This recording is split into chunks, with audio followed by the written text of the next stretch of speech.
ஈரானினுடைய அதிபரான Ebrahim Raisi இந்த விமான விபத்துல உயிரிழந்ததா அதிகாரப்பூர்வமா அறிவிச்சிட்டாங்க. இந்தியா மற்றும் உலக நாடுகளை சேர்ந்த பல தலைவர்களும் அவர்களுடைய அனுதாபங்களை தெரிவிச்சுட்டு வர்றாங்க. என்னதான் அனுதாபங்கள் எல்லாம் ஒரு பக்கம் இருந்தாலுமே கூட இப்ராஹிம் ரைசி இல்லாத ஈரானுக்கு பல சவால்கள் அப்படிங்கிறது காத்துக்கிட்டு இருக்குது. சோ இந்த வீடியோல நம்ம என்ன பார்க்க போறோம்னா, ஈரான் அரசாங்கத்துக்கு காத்துக்கிட்டு இருக்கக்கூடிய அந்த சவால்கள் என்ன, அதை சமாளிக்கிறதுக்கு அவர்களுடைய அடுத்த கட்ட நகர்வு அப்படிங்கிறது என்னவா இருக்கும். சோ இந்த மாதிரி பல விஷயங்களையும் ரொம்பவே டீடைல்டா இந்த வீடியோல பார்க்க போறோம். வீடியோவை லைக் பண்ணிக்கோங்க, சேனலை சப்ஸ்கிரைப் பண்ணிக்கோங்க. வாங்க வீடியோக்குள்ள போயிடலாம். அறிவோம் தெளிவோம் உறவுகளுக்கு அன்பான வணக்கங்கள்.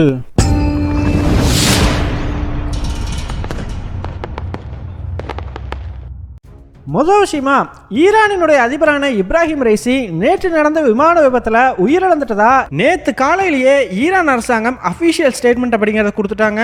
இப்ராஹிம் ரைசி மட்டும் இல்ல, அவர் கூடவே பயணிச்ச ஈரானினுடைய ஃபாரின் மினிஸ்டரான அமீர் அப்துல்லாவும் இந்த விபத்துல உயிரிழந்திருக்கிறார். ஸோ இவங்களுடைய உடம்பு எல்லாமே இன்னைக்கு காலையிலே ரெக்கவர் பண்ணிட்டாங்க. ஸோ எல்லாம் ரொம்பவே எரிந்த நிலையில் இருந்ததுனால ஐடென்டிஃபை பண்ணுறதுக்கே ரொம்ப கஷ்டமாக இருந்துச்சு அப்படிங்கிற மாதிரி சொல்லப்படுது. இப்போ இவர்களுடைய உடல்கள் எல்லாம் ஈரானினுடைய தலைநகரான தெஹ்ரானுக்கு அனுப்பி வைக்கப்பட இருக்குது. ஸோ இந்த மாதிரியான ஒரு சூழ்நிலையில் ஈரான் மக்களுக்கு மட்டும் இல்லை, உலக அளவில் இருக்கிற பலருக்கும் மனசில் எழக்கூடிய கேள்வி என்னவா இருக்கும் அப்படின்னா, ஈரானுக்கு இனி அடுத்து காத்திருக்கிறது என்ன? இப்ராஹிம் ரைசி ஈரானினுடைய அதிபராக இருந்த வரைக்கும் பார்த்தீங்கன்னா மேற்குலக நாடுகளுக்கு எதிரான கொள்கையை ரொம்பவே ஸ்ட்ராங்காக பிடிச்சிருந்தாரு. எந்த அளவுக்கு அப்படின்னு பார்த்தீங்கன்னா, மேற்குலக நாடுகளுடைய கலாச்சாரம் கூட ஈரானுக்குள்ள நுழையக்கூடாது அப்படிங்கிறதுல அவர் ரொம்பவே தெளிவாக இருந்தார். ஸோ இப்போ இந்த இப்ராஹிம் ரைசி அப்படிங்கிற நபர் இல்லை. ஸோ இதனால் ஈரானினுடைய இந்த மேற்குலக எதிர்ப்பு அப்படிங்கிற கொள்கையிலேயே மாற்றம் ஏற்படுமா? ஸோ மேற்குலக நாடுகள் கூட சமரசமாக போகிறதுக்கான வாய்ப்புகள் இருக்குதா அப்படின்னு கேட்டிங்கன்னா, அதற்கான வாய்ப்பு ரொம்பவே கம்மி, அப்படி இல்லைன்னா வாய்ப்பே இல்லை அப்படின்னு கூட நம்ம சொல்லலாம். ஸோ எதனால் அப்படின்னு பார்த்தீங்கன்னா, ஈரானில் இருக்கக்கூடியது ஒரு தியோக்ராட்டிக் கவர்மெண்ட், அதாவது மதத்தை சார்ந்து இயங்கக்கூடிய ஒரு அரசாங்கம். ஸோ இங்கே மத தலைவர் அப்படிங்கிறவர் தான் எல்லாத்த விட ரொம்பவே பவர்ஃபுல்லாக இருப்பா. அப்படி அந்த வகையில் ஈரானினுடைய சுப்ரீம் லீடரான அயதொல்லா அலி காமெனி தான் ஈரானினுடைய மத தலைவர். அவரை மீறி ஈரானில் எதுவுமே நடக்காது. ஸோ ஈரானினுடைய ஃபாரின் பாலிசியாக இருக்கட்டும், இல்லை மேற்குலக நாடுகளுக்கு எதிரான கொள்கைகளாக இருக்கட்டும், அணு ஆயுத கொள்கைகளாக இருக்கட்டும், இது எல்லாத்தையுமே கண்ட்ரோல் பண்ணுறது இந்த அயதொல்லா அலி காமெனி அப்படிங்கிற நபர் தான். அவரை மீறி எதுவுமே செய்ய முடியாது. ஈரானில் எந்த விஷயம் பண்ணணும் அப்படின்னாலும் அவருடைய அனுமதி தேவை. ஸோ கிளியராக பார்த்தோம் அப்படின்னா புரியும், ஈரானை பொறுத்த வரைக்கும் இப்ராஹிம் ரைசி வகித்த அதிபர் பதவியை விட ரொம்பவே பவர்ஃபுல்லான ஒரு பதவினா அது அயதொல்லா அலி காமெனி இருக்கக்கூடிய அந்த சுப்ரீம் லீடர் பதவி தான். அது மட்டும் இல்லை, அயதொல்லா அலி காமெனியை பொறுத்த வரைக்கும் அவராகவே அந்த பதவியை விட்டுட்டு போனதான் உண்டு. அவருக்கு தேர்தல்கள் எதுவும் கிடையாது. அதே மாதிரி அவர் அந்த பதவியை விட்டுட்டு போகும்பொழுது அடுத்ததாக யார் அந்த பதவியில் உட்காரலாம் அப்படிங்கிற தீர்மானிக்கிற அதிகாரமும் அவர்கிட்ட பெரிய அளவுக்கு இருக்கும். அதுவே இப்ராஹிம் ரைசியினுடைய அதிபர் பதவி பார்த்தீங்கன்னா 5 வருடங்களுக்கு ஒரு முறை தேர்தல் மூலமாக தேர்ந்தெடுக்கப்படுவாங்க. ஸோ அந்த வகையில் கடந்த 2021ஆம் ஆண்டு தான் இப்ராஹிம் ரைசி ஈரானினுடைய அதிபராகவே பொறுப்பேற்றுக்கிட்டார். ஸோ அந்த வகையில் பார்த்தீங்கன்னா ஈரானினுடைய அரசியலுக்கு ரொம்பவே அதிமுக்கிய நபர் யாருன்னா அயதொல்லா அலி காமெனி அவர்கள் தான். ஸோ அவருக்கு பிறகு தான் இந்த அதிபர் பதவியில் இருக்கிறவங்க எல்லாமே வருவாங்க. என்னதான் இப்போ இப்ராஹிம் ரைசி அதிபராக இல்லை அப்படின்னாலுமே கூட அவருடைய அந்த பதவியை நிரப்புறதுக்கு தேர்தல் வைக்க முடியும். அதன் மூலமாக தகுதியான நபர்களை செலக்ட் பண்ணவும் முடியும். ஸோ ஈரானில் பல பவர்ஃபுல்லான நபர்கள் இந்த ஒரு பதவிக்காக காத்துக்கிட்டு இருக்கிறதா சொல்லப்படுது. ஸோ என்னதான் இந்த தேர்தலில் ஒருத்தர் வெற்றி பெற்று ஈரானில் அதிபர் பதவியை பிடிச்சாலுமே கூட அங்கே அயதொல்லா அலி காமெனியை மீறி அந்த நபரால் தனிப்பட்ட முறையில் ஈரானோட அரசியலில் எந்த ஒரு மாற்றத்தையுமே ஏற்படுத்த முடிய போகிறது கிடையாது. ஸோ இதனால தான் ஈரானினுடைய மேற்குலக நாடுகளுக்கு எதிரான கொள்கையில் எந்த மாற்றமுமே இருக்க வாய்ப்பில்லை அப்படின்னு சொல்லி உறுதியாக சொல்லப்படுது. ஸோ இப்போ எல்லாத்துக்குமே மனசுக்குள்ளே ஒரு கேள்வி இருக்கும், ஏன்பா என்னதான் ஈரானில் அயதொல்லா அலி காமெனி தான் ரொம்ப பவர்ஃபுல்லான பர்சன் அப்படின்னு சொன்னாலுமே கூட ஈரான்னு சொன்னதையுமே இப்ராஹிம் ரைசி தான் ஞாபகத்துக்கு வர்றாரு. அது ஏன் அப்படின்னு கேட்டிங்கன்னா, ஸோ இப்ராஹிம் ரைசியை பொறுத்த வரைக்கும் அவர் கடந்த 2021 தான் அதிபர் பதவியே ஏற்றுக்கிட்டார். ஜஸ்ட் ஒரு 3 வருஷம் தாங்க ஈரானினுடைய அதிபராக இப்ராஹிம் ரைசி இருந்திருக்காரு. அதற்கு முன்னாடி எல்லாம் வேறு நபர்கள் தான் அதிபர்களாக இருந்தாங்க. அந்த காலகட்டத்திலேயுமே ஈரான் அரசாங்கம் மேற்குலக எதிர்ப்பு, அணு ஆயுத கொள்கைன்னு இதே இப்ராஹிம் ரைசி ஃபாலோ பண்ண கொள்கையிலேயே தான் ஃபாலோ பண்ணாங்க. ஆனால் இப்ராஹிம் ரைசியை பொறுத்த வரைக்கும் இந்த கொள்கைகளெல்லாம் ரொம்ப ஸ்ட்ராங்காக ஃபாலோ பண்ணார் அப்படின்னே சொல்லலாம். ஸோ மற்றவங்கெல்லாம் பார்த்தீங்கன்னா கொஞ்சம் விட்டு கொடுத்து அமெரிக்கா கூட பேச்சுவார்த்தை நடத்தலாம் அப்படிங்கிற லெவலுக்கு இருப்பாங்க. ஆனால் இப்ராஹிம் ரைசியை பொறுத்த வரைக்கும் அந்த லெவலுக்கே அவர் போக மாட்டா. அப்படி அதே மாதிரி பார்த்தீங்கன்னா இப்ராஹிம் ரைசிக்கு முன்னால் இருந்த அதிபர்கள் எல்லாம் பெருசாக எந்த ஒரு போரையுமே பார்க்கல. அப்படியே பார்த்திருந்தாலும் கூட அந்த போரில் எந்த வகையான இன்வால்வ்மெண்ட்டுமே அவங்க வச்சுக்கல. ஆனால் இப்ராஹிம் ரைசியை பொறுத்த வரைக்கும் ரஷ்யா உக்ரைன் போர் ஒரு பக்கம், இன்னொரு பக்கம் இஸ்ரேல் காசா வார்னு சொல்லி 2 பெரிய போர்களை பார்த்துட்டாப்படி.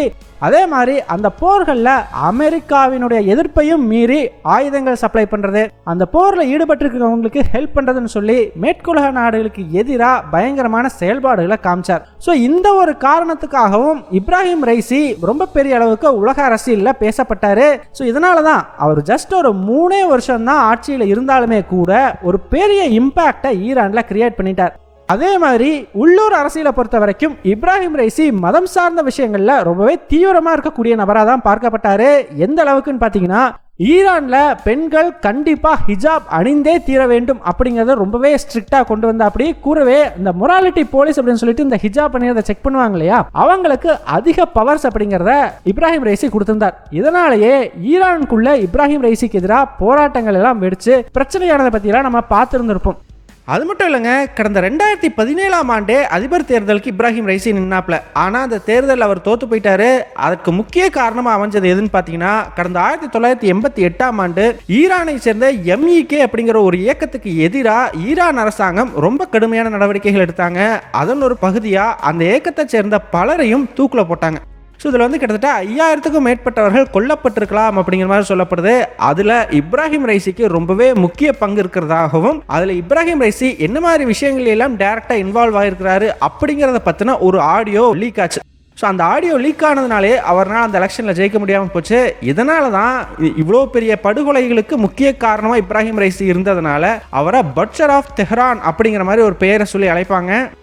என்னதான் உள்ளூர் அரசியல்ல இவருக்கு குறிப்பிடத்தகுந்த அளவுக்கு எதிர்ப்புகள் இருந்தாலுமே கூட உலக அரசியல் அப்படின்னு வந்துட்டா ஈரானையோ இல்ல இப்ராஹிம் ரைசியவோ ஒதுக்கி வச்சுட்டு அரசியல் பண்ண முடியாது அப்படிங்கிற ஒரு சூழ்நிலையை இவர் உருவாக்கி இருந்தார்.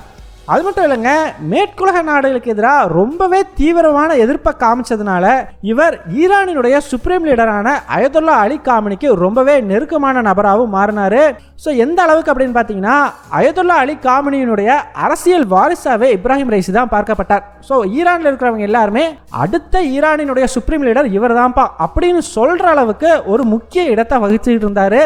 அயதுல்லா அலி காமினி கூட ரொம்பவே க்ளோஸாக இருந்த காரணத்தினாலேயே அரசியல் சார்ந்த விவகாரங்களில் இவரால் ரொம்பவே ஃப்ரீயாக செயல்படுத்த முடிஞ்சது. ஸோ இதுவும் இவரை மற்ற அதிபர்கள்கிட்ட இருந்து வித்தியாசப்படுத்தி காட்டுச்சு அப்படின்னே சொல்லலாம். ஸோ இப்போதைக்கு அதிபர் பதவிக்கு கூட ரொம்ப பவர்ஃபுல்லான வேறு ஒரு நபர் வந்துருவாங்க அப்படிங்கிறத கூட நம்ம ஏற்றுக்கலாம்.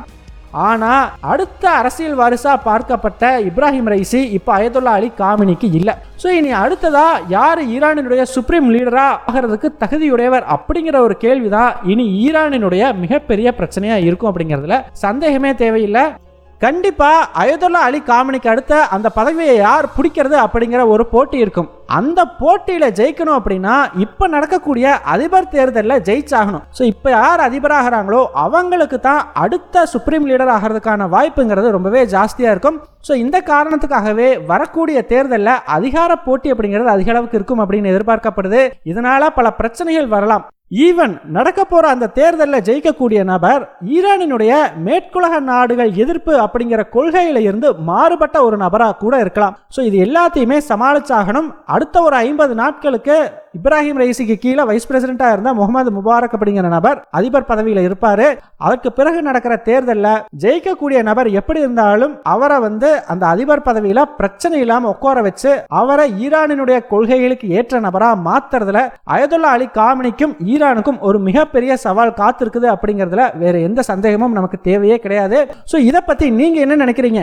ஈரான் இந்த சவால்களை வெற்றிகரமா சமாளிச்சு வெளியே வருமா? உங்களுடைய கருத்துக்கள் என்ன அப்படிங்கிறத மறக்காம கமெண்ட்ஸ்ல சொல்லுங்க. எங்கள் டெலிகிராம் சேனல் லிங்க் டிஸ்கிரிப்ஷனில் கொடுக்குறோம். இன்ட்ரெஸ்ட் இருக்கிறவங்க ஜாயின் பண்ணிக்கோங்க. ரொம்ப முக்கியமான செய்திகள் அதில் பகிரப்படும். வீடியோ பிடிச்சிருந்ததுன்னா லைக் பண்ணிக்கோங்க, சப்ஸ்கிரைப் பண்ணிக்கோங்க. இதன் மூலமாக எங்களுடைய வீடியோஸ் இன்னும் நிறைய பேர்த்துக்கு போய் சேரும். முடிஞ்சா உங்களுடைய ஃப்ரெண்ட்ஸுக்கிட்டையும் நிறைய ஷேர் பண்ணிக்கோங்க. இது எங்களுடைய உழைப்புக்கு நீங்கள் கொடுக்குற ஒரு ரிவார்டாக இருக்கும். நன்றி.